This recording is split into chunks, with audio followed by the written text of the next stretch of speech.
Weight loss drugs have exploded in popularity and scammers on social media have taken notice. CBS News got access to new research that reveals how dangerous these scams can be. Anna Werner has our story. Come check this. Look at some of the videos researchers found. Scammers, they say, flashing stacks of weight loss drugs, supposedly selling those popular drugs at a low cost without a prescription.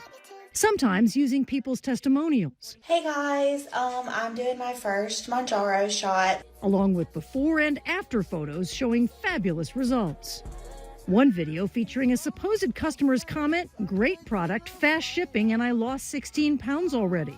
But the researchers say all of those videos were actually scams to lure in vulnerable buyers. The Digital Citizens Alliance's Tom Galvin. As we searched for them, over time, because of TikTok's algorithm, they begin to search for us. So it was not hard to find several dozen operators offering Ozempic. In every case that we found, they have been scams.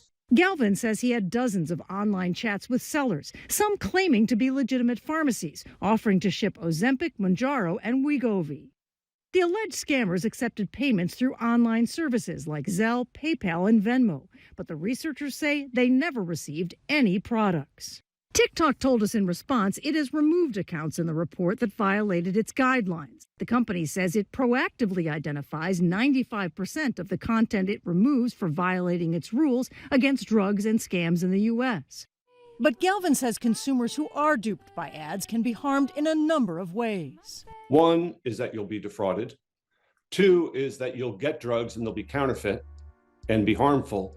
And three is you'll actually get Ozempic, but not using Ozempic under a doctor's care can be dangerous. And all three of those things are very bad outcomes for Americans. Anna Werner, CBS News, New York. A TikTok spokesperson said that the study has limitations because it only found a handful of problem accounts and that prescription drug scams can be found on other social media channels as well, not just TikTok. The maker of Ozempic and Wegovy told the team that their products have varying dosages and should not be used without a medical professional's care as well as advice. Well, still ahead at noon, the great debate on whether this is a side dish or a dessert is still going strong. And Mr. Food would love to know what you think next.